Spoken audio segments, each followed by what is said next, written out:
Prime Minister Modi's visit to Cyprus, the first by an Indian Prime Minister in 23 years, is being viewed in Nicosia as a diplomatic signal to Turkey, which has occupied one-third of the island since 1974.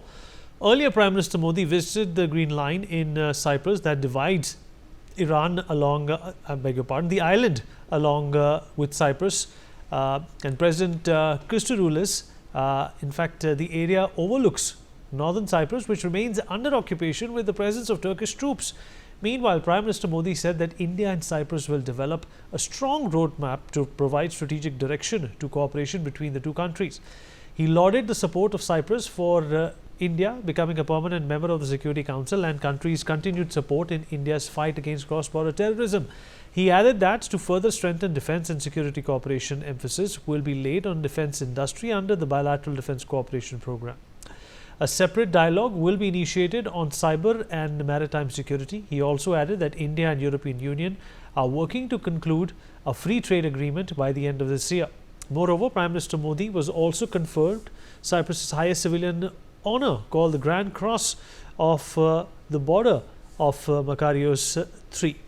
Well, this is not the first for the Prime Minister when it comes to receiving the highest civilian award. We'll talk about this and a lot more in the next few minutes with our guest. Joining us on the program is Mr. Sumit Peer, senior political commentator. Ambassador Bhaswati Mukherjee, former diplomat, with us on the show as well. Dr. Sharat Kohli, senior economist, joins us as well. And last but not the least, Shruti Das Gupta, foreign affairs expert, with us on the program as well. Ambassador Mukherjee, I'll begin with you, ma'am. Obviously, the Prime Minister receiving the highest civilian order goes on to show how serious Cyprus is when it comes to this bilateral, how enamored Cyprus is when it comes to this relationship. What does this visit mean to you?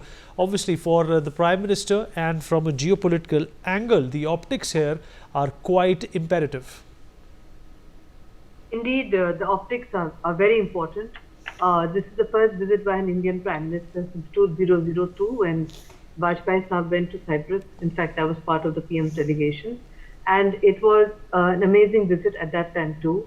And the Green Line, as you mentioned, is very important because the Green Line, which cuts through Cyprus, is a tragic indication of how Turkey interfered in the internal affairs of Cyprus and established the Turkish Republic of Northern Cyprus, which even till today is only recognized by Turkey and by Pakistan.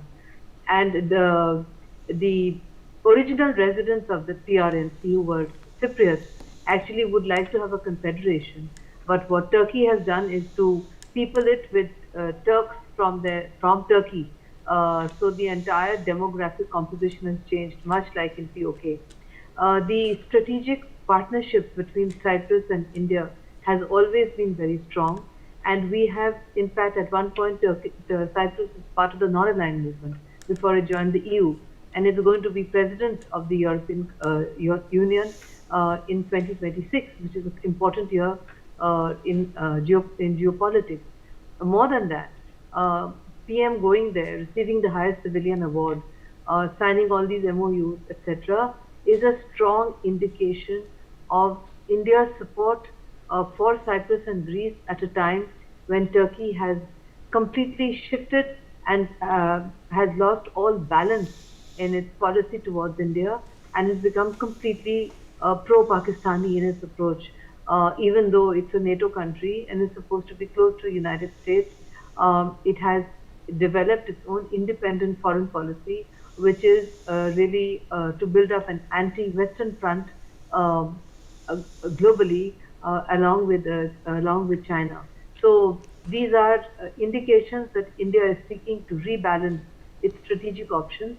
And moreover, Cyprus occupies a very important position in the Eastern Mediterranean, which is of crucial importance globally and also for India. And Cyprus has a huge tourism industry, and Cypriots are also very interested in visiting India.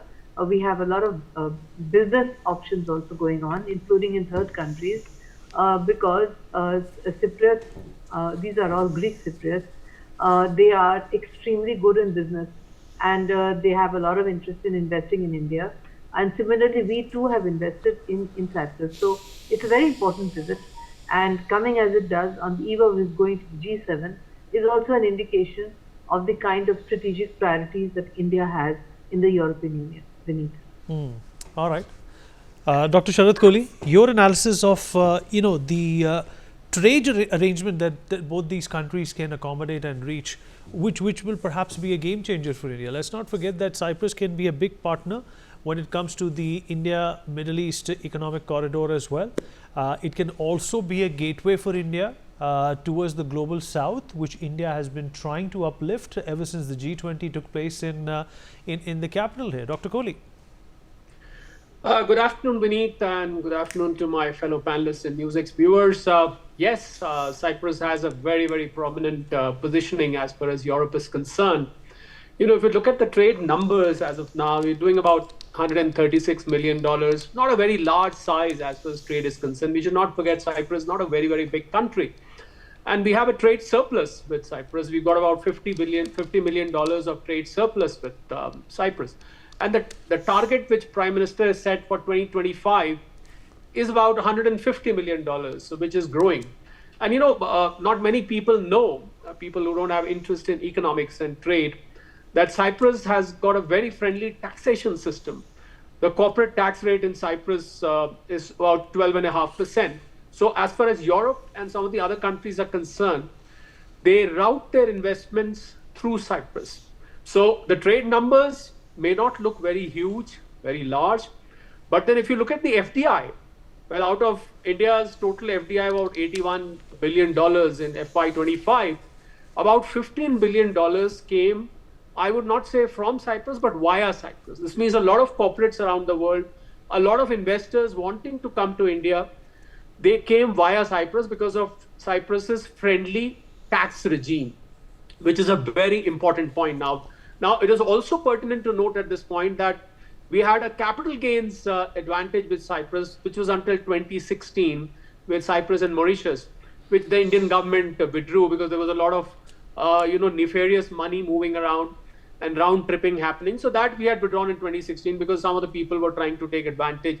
And then there was stock market related capital gain losses, which Indian revenue was suffering. So that was withdrawn. But in terms of FDI, I think it holds a very, very prominent position. $15 billion is not a very small amount when you look at the total FDI which has come to India. So trade, business, FDI, of course, we're looking at free trade agreements with various countries, with Europe, this is already in discussion. That is on the table in the priority list of the Prime Minister. And as far as Prime Minister getting the highest civilian honor, you allow me to comment on that as well. This is, I think, the honor number 19, if I'm not wrong. And I think it is his cultural outreach. It is a result of his economic reforms. It's a result of his the friendly, the warmth which he shows when he goes there. It's so easy to connect with him as far as the foreign, head of the state is concerned. And then this is also, evident of India's growing economic prowess. We are now the fourth largest, on our way to become the third largest. I'm sure no country can afford to ignore head of the state of India, and India for that matter. But Prime Minister's got that special characteristic in him of, tying up with the person, getting close to the person, and being friendly with the person, whosoever it is, whatever language they may be speaking, whatever culture they may be coming from. I think that is immaterial. It's the general warmth which Prime Minister, throws out to the other person, which makes him connect so quickly. I think it is that which is playing the role in not only in getting, I won't say that is getting him civilian honors, he deserves that by any means. I mean, people have seen, the world has seen India change from fragile 5 today to the fourth largest. So I think he's respected, he's honored around the world. And I'm sure after this visit, Cyprus and India will come closer as trade partners, and we'll see a lot more investments coming from that country, we need. All right, Sumit Peer, as a geopolitical expert, and the critical position that Cyprus enjoys, which is very close to our adversary, how important is this visit by the Prime Minister? Cyprus is a small country. Dr. Kohli already enunciated that the trade between both these nations is partly anything. But the fact of the matter is that Cyprus can be of help. It can be a conduit for the lack of a better word, when it comes to India's intentions and India's security ecosystem as well? Vinny, thank you very much for having me on the show. First of all, it is not an award to the Honorable Prime Minister. What he himself said, I'm dedicating it to the award of 1.4 billion people. So Cyprus recognizes the power and might of India, the power of 1.4 billion people, and the person who is representing India. Look, Cypriots have been traditionally following a Greek Orthodox Church, what is their religious beliefs are. But, the perception of Modi ji is, typical Hindu and, that kind of a lineage. But now what we are seeing, amidst having that image, which once West thought was a baggage and could not be carried on. Now you see, if it's an Islamic country, he will get the honor. It's a Christian country, he'll get the honor. Even if it's a Greek Orthodox Church following country, he'll get the honor, because Cyprus wants to build nations through Modi with India. Cyprus respects Prime Minister Modi, because when it comes to their security, when it comes to their markets, when it comes to their education, when it comes to a lot of FDI, which gets what Dr. Kohli rightly said, gets routed through Cyprus. Once upon a time, Cyprus was a tax haven. It's now a tax-friendly state. It's no longer a tax haven. It used to be once upon a time. So looking at these things, it is very, very strategic, because it is a civilizational connect, where they are recognizing your leader, they are recognizing your civilization, they are recognizing your military, your power and your prudence in the world, where they are recognizing the amount of weightage and the weight you carry in the global geopolitics through your weapons, through your industry, through your currency, through your diaspora, all the things put together. And then we have been having a very friendly relation with the country. Even in Delhi, this Archbishop Makario's mark in Delhi, it was given, and the name was given long back. So the relation is there, the civilizational connect is there. What do we get? We need a couple of things. First of all, this visit happens after the first visit after Operation Sindoor. There were three countries which directly came in Pakistan: China, Azerbaijan and Turkey. So the first international visit of Prime Minister after Operation Sindoor by passing through Turkey means a lot. And instantly Prime Minister doesn't take a stopover flight, wherein the route was a Turkey, to jaake main milata hu. His plane can stop anywhere in the world, wherever he wants. If he decides his plane should duck down in, kind of land in Turkey and then move on, it's a plan, it's a mission, it is a very, very clear statement. That's the first thing. So he's sending a very clear message to, Turkey and to all the hegemonic powers of Erdogan, who believes he can still dominate and rule the world. Second thing is, there's a lot of natural gas which Cyprus is there. A lot of investment which is routed through Cyprus. Cyprus is at the crossroads of Asia, Europe and Africa. I have been always advocating we should have a military base in Cyprus. A lot of countries have. Americans have, Britishers have. We have the military base in Cyprus. That will give you a big circle of influence in all these areas. This is the best place to have.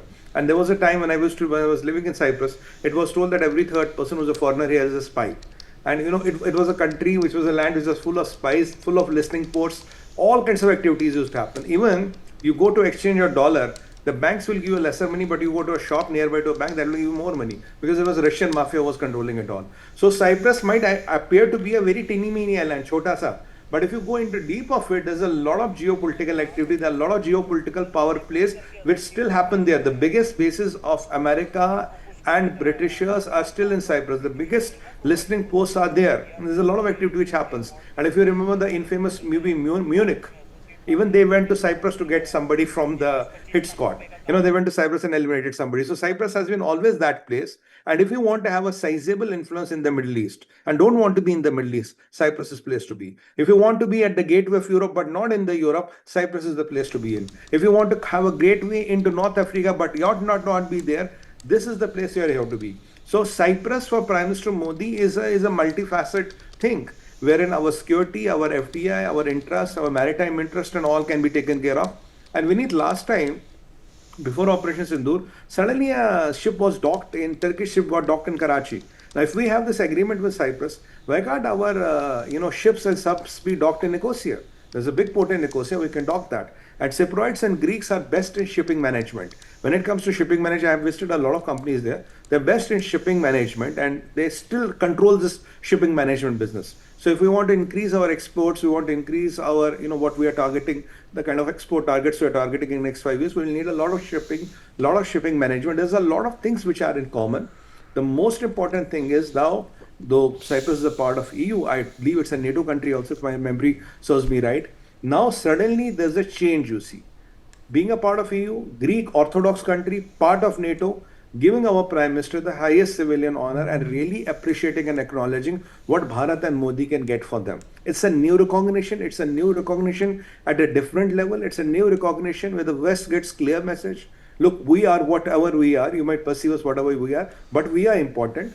We today matter in the world. And if you want to have your say in the world, you better align with us. So the world is aligning today, Vineet. Even after this Israeli-Irani war, the world is aligning at a very fast pace. The people are choosing sides. And Bharat is not and no longer a fence sitter. We have again chosen a side. We are aligned and the people are now aligning with us, which is increasing our power, our stature and geopolitical impact. Imagine Cyprus being the head of European Union Council. There are some things you can still get to manage. We can influence possibly in that tenure. And that is what we exactly what. They have supported us on Kashmir all along. All along they have supported us on Kashmir. And it is our duty to give them the weapons they want. It is our duty to help them get rid of that illegal Turkish occupation which is happening in that part of the island. And Vineet, I hate to say that if you enter that part of the island, you will enter 50 years back in time. Kuch nahi wahan pe. It is all nothing that Erdogan has got all the, these hooligans from wherever of the Turkey and get them settled there, basically to do the demographic change. Greek Cypriots, he wanted to, get them out of the island. And again, the invasion is illegal, the occupation is illegal, and the idea is again that should change the demography and to Islamize the island. That part of the island has to be Islamized somewhere. That is what it is. So it is our duty to help these brothers and help them get liberated. Because if we do such things, Vineet, we are setting a standards that India cannot only protect ourselves. We will go beyond our boundaries and beyond the continents to protect the interest which is in the right frame of, which is on the right side of the dharma, if I can conclude by that. All right, fair enough. Shruti, your idea of India-Cyprus relationship, strengthening not only is India's, resolve to be, a leader in terms of its, defense, but also its economy, and also sending a message to Turkey unequivocally that if you are going to partner with our adversaries, it is only a matter of time that we are going to follow suit. And considering the fact that Turkey does not really gain anything from Pakistan, it only gives to Pakistan, this relationship will have a dynamic which may, for the lack of a better word, sting Turkey. You're very right, Vineet. I would like to say that let's bring it into context. Azerbaijan, the northern part of Cyprus, which they call it the Northern Republic of Cyprus, which is occupied by these Turkish Cypriots, and some of them, as have been explained by the panelists before, are resettled there very deliberately to encourage a demographic change in their nation. So Turkey, Azerbaijan, and this northern part of Cyprus, they form a triangle between themselves. They call themselves one nation and three states, basically reaffirming themselves as a Turkish nationality amongst themselves, which is above and beyond the borders that they have, national borders that they have. This in itself, when PM Modi lands there, does deals with the Greek Cypriots, it kind of sends a message across to Turkey very, very firmly that if you align with our enemies, we are very, very capable of making sure that you also breathe the fumes of fury that come from your enemies. So it is a very deliberate statement that comes through. It is very well thought of. Apart from the fact that a lot of foreign direct investments and economic fallout that happens with associating with Cyprus, India also manages to secure the India-Middle East economic corridor through Cyprus and encourage trade, the free trade agreement. Mukherjee had said earlier that Cyprus would be heading the EU in the next coming years. So it is going to be a very positive optically for us. We send out good messages. It's a Cyprus on its own, the way that the Greek Cyprus that is recognized as the voice of Cyprus in EU and UN. They are stating very firmly the position on Kashmir is that Kashmir belongs to India. It does not support Pakistan's claim. So that's very good for us. And then it supports India's permanent seat in the UNSC, which is another good message coming across, that India is not just a rising nation, it's a nation that has risen and it deserves its space. And it is going to make sure that such a visit makes sure that the world hears it in the way it is supposed to be heard. The medals that come through are another slap in the face of Turkey and Pakistan and others that it doesn't matter what you think, whether you want to call us the butchers of Gujarat or anything else, we are still honored because what we do matters, not what you say or how you want to present or twist the truth. So that truth twisting has been put to shame, and India's glory is shining high and bright, and nobody can take it away from us. So for me, this visit to Cyprus was a showcase of classic diplomacy, where you bring in trade, where you bring in partnerships, and you show people who want to stand against you that it is futile to try and cut our feet under, cut our legs off from under us. So it's not really working for Turkey right now. Would like to thank all our guests for being a part of this conversation. We have some breaking news coming in now. Former Gujarat Chief Minister Vijay Rupani's last rites have started in Rajkot.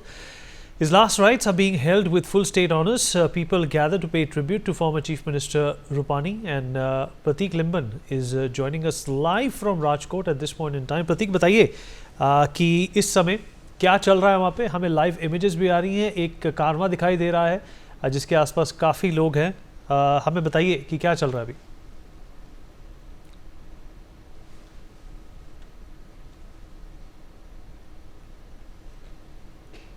What do you want to do?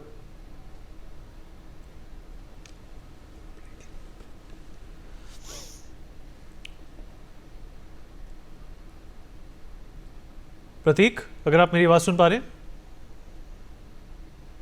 जी विनीत, बात की जाए तो अभी जो गुजरात राज्य के पूर्व मुख्यमंत्री थे, उनका अहमदाबाद प्लेन क्रैश दुर्घटना में निधन हो चुका है. आप से देख सकते हैं कि अभी उनकी अंतिम से क्रिया को लेकर अभी तैयारियां काफी शुरू कर दी गई है. हालांकि विजय भाई की बॉडी है, जो मृतदेह है, वो हिरासर एयरपोर्ट से लेकर अभी जो विजय रूपानी ट्रस्ट है वहाँ ले जाया गया था. वहाँ अंतिम दर्शन के लिए रखा गया था ट्रस्ट के लोगों को सहित उसके सबूत भी है. लेकिन अभी उसका घर है, जो वहाँ पर वो डेड बॉडी लाने की तजवीज शुरू कर दी गई है.